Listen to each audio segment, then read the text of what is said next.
Bonjour, je suis Stéphane Jeanne, le fondateur et CEO de Global POS, une société que j'ai créée il y a 17 ans. Et nous sommes spécialisés dans le développement de solutions digitales à destination du retail. Nous sommes donc des gens du terrain, nous accompagnons les enseignes sur le terrain pour développer des solutions et la promesse de Global POS est d'offrir des solutions digitales à valeur ajoutée autour du paiement, du prépayé et des paiements alternatifs digitaux. Nous avons investi en R&D sur de la blockchain et de la crypto-monnaie pour aller plus loin et construire le futur avec nos clients. Donc, Global POS a développé depuis maintenant 5 ans une plateforme transactionnelle sur le prépayé qui s'appelle Easy2Play. Nous travaillons principalement avec les grands retailers du marché français. Cette solution est un vrai success story puisque nous développons des usages à valeur ajoutée pour les retailers et pour les aider à mieux appréhender et performer autour du prépayé. Aujourd'hui, c'est plus de 25 000 points de vente connectés en temps réel sur la plateforme, 80 enseignes qui nous font confiance, qu'on a su déployer en même pas 5 ans, et le produit continue à évoluer avec des usages nouveaux afin d'apporter toujours plus de solutions à valeur ajoutée. Donc Global POS est basé à Montpellier. L'ensemble de l'équipe travaille sur Montpellier et nous avons des clients essentiellement français, donc nous opérons sur toute la France. Nous avons la chance et le plaisir d'accompagner plus de 80 enseignes, soit plus de 150 000 caisses en France. Donc, depuis 2004, en tant qu'entrepreneur, j'ai souhaité m'orienter vers des solutions terrain, c'est-à-dire que nous sourçons l'innovation sur un besoin concret venant du terrain.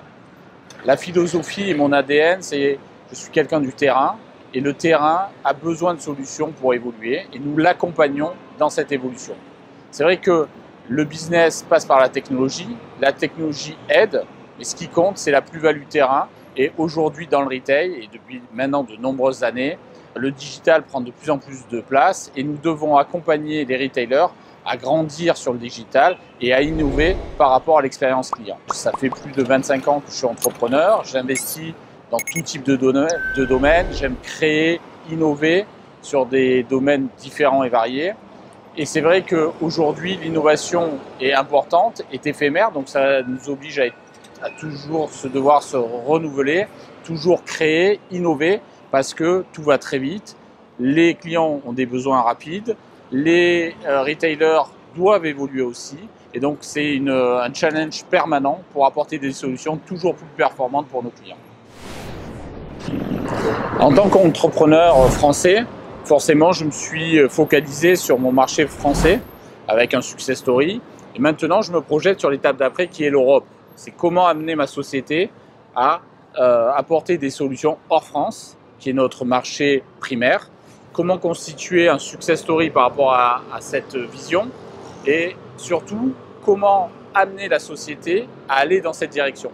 Parce qu'aujourd'hui, un entrepreneur, c'est bien, mais c'est les équipes qui l'entourent, c'est les équipes qui travaillent tous les jours sur le terrain et auprès des clients qui font que la société grandit et se développe.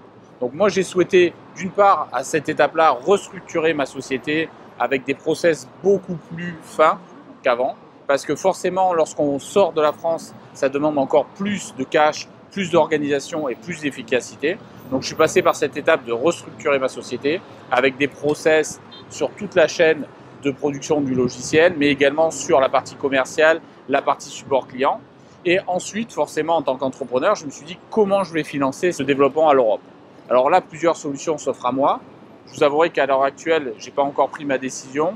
Je regarde comment les choses peuvent évoluer. Il y a forcément sur les fonds propres, mais il faut vraiment avoir beaucoup de fonds propres parce que le développement européen peut coûter très cher et peut affaiblir la société sur son marché primaire. Ensuite, il y a les fonds, donc faire une levée de fonds. Mais bon, on peut perdre la main sur sa société, même si c'est un process facile pour rentrer du cash dans le cadre du développement européen. Et c'est vrai qu'aujourd'hui, je pense qu'il y a un mix à opérer, c'est-à-dire qu'il faut avoir du cash, mais pas trop de cash quand même pour développer, mais également pouvoir être très chirurgical sur les décisions liées à l'Europe. C'est-à-dire qu'aujourd'hui, je pense plus commencer à amorcer la machine et à regarder ce qui se passe sur les autres pays au travers de mes clients.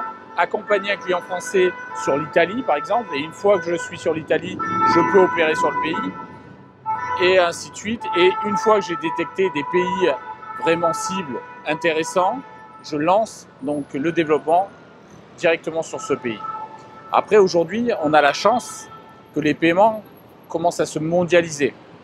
Et ça, c'est une belle ouverture, aussi bien sur la techno, mais également sur les monnaies, sur les supports qu'on rencontre dans les pays. Et donc ça, c'est une force par rapport à une fintech comme Global POS. C'est qu'aujourd'hui, c'est beaucoup plus simple d'aller hors France qu'avant. Et ça nous facilite aussi, au travers de la technologie, le déploiement de nos solutions, puisque les solutions sont pensées dès le départ en multilangue et multi-pays.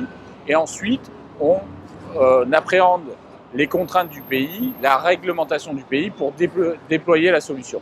C'est une belle aventure. En tant qu'entrepreneur, c'est vraiment une satisfaction de passer cette nouvelle étape vers l'Europe et je mobilise toute ma société à nous accompagner parce que c'est un vrai challenge qu'on souhaite relever.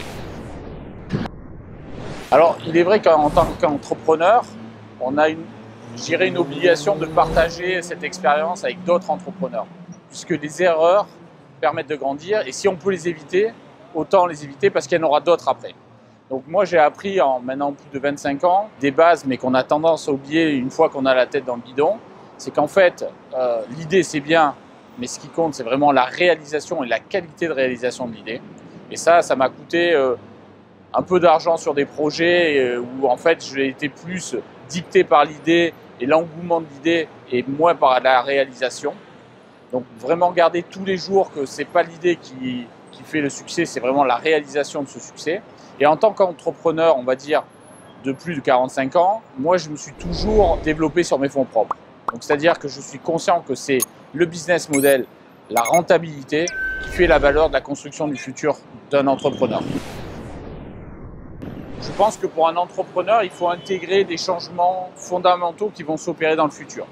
C'est-à-dire qu'on sait très bien que la société évolue, les générations apportent aussi des changements. Donc ça s'opère depuis des années. Mais c'est vrai que là, avec le Covid, on a connu quelque chose d'exceptionnel que personne n'avait connu. Et donc de là, il faut pour un entrepreneur qu'il prenne compte des changements qui vont s'opérer. Moi, je pense que la société va devenir une société hybride. C'est-à-dire qu'on n'aura pas que des salariés, on aura des acteurs qui vont compléter le périmètre des salariés. Et de là, on va pouvoir regrouper des forces, aussi bien des salariés, d'autres entrepreneurs, des sous-traitants dans d'autres pays, puisqu'aujourd'hui la technologie nous permet de travailler avec un Américain, avec un Japonais, très facilement. Et ça, je pense que pour un entrepreneur, il faut le prendre en compte parce que c'est une vraie force. Ouvrez-vous à une société hybride, ouvrez-vous à des talents hors France, parce qu'aujourd'hui, la pandémie a changé beaucoup de choses, il faut l'utiliser.